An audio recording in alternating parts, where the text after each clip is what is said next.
ட்ரெயின்ல டிராவல் பண்றப்போ, ஏதாச்சும் எமர்ஜென்சி சிச்சுவேஷனு இல்லன்னா மெடிக்கல் எமர்ஜென்சி நம்மளுக்கு தேவைப்பட்டா, யார்கிட்ட போய் ஹெல்ப் கேட்கணும்னு மேபி நெறைய பேருக்கு தெரியாம இருந்திருக்கலாம். எனக்கும் அதே மாரி தான் தெரியாம இருந்தது. நான் இந்த சிச்சுவேஷன் ஃபேஸ் பண்ற வரைக்கும். லாஸ்ட் 2 வீக்ஸ் பிஃபோர் நான் ஹைதராபாத்லேருந்து சென்னை டிராவல் பண்றப்போ, பாதி வழியில எங்க அண்ணாக்கு உடம்பு சரியில்லாம ஃபீவர் வந்தது. ஸோ பாதி வழியில என்ன பண்ணணும்னு தெரியாம, நான் டிடிஆர் கிட்ட ஏதாச்சும் டேப்லெட்ஸ் இருக்குமான்னு கேட்கலான்னு போனேன். ஆனா அவரு என்னோட பெர்த் நம்பர், கோச் நம்பர் கேட்டு என்னோட இடத்துல போய் உட்கார சொன்னார். நானும் போய் உட்கார்ந்தேன். ஒரு 15 மினிட்ஸ்ல அவர் வந்தாரு. வந்துட்டு பேஷண்ட்ட செக் பண்ணி பார்த்துட்டு, டாக்டர்ஸ் நான் கால் பண்ணியிருக்கேன். அவங்க அடுத்து வர ஜங்ஷன்ல ஏறுவாங்கன்னு சொன்னார். எனக்கு அதுல பெருசா நம்பிக்கை இல்ல. அதுக்கப்புறம் உண்மையிலே பார்த்தா, அடுத்து குண்டூர் ஜங்ஷன்ல டாக்டர்ஸ் ஏறுனாங்க.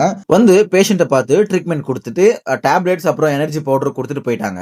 மெயினா என்னன்னா, அந்த டாக்டர்ஸும் சரி, இல்ல அந்த டிடிஆரும் சரி, ரொம்ப பொலைட்டா அவ்வளோ ஃப்ரெண்ட்லியா இருந்தாங்க.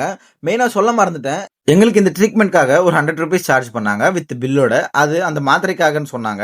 மேபி அது கம்ப்ளைண்ட்க்கு ஏத்த மாதிரி வேரி ஆகலாம். ஸோ இதுதாங்க நான் அன்னைக்கு ஃபேஸ் பண்ண சிச்சுவேஷனு. இது போல சிச்சுவேஷன் நீங்களும் ஃபேஸ் பண்ணிருக்கீங்க, இல்ல இந்த ஆப்ஷன் யூஸ் பண்ணிருக்கீங்கன்னா மறக்காம கமெண்ட் பண்ணுங்க. இல்ல இது போல ஆப்ஷன் இருக்குன்னே தெரியாது ப்ரோன்னா கூட கமெண்ட் பண்ணுங்க. பார்க்கலாம் எத்தனை பேருக்கு தெரிஞ்சிருக்கு தெரியலன்னு.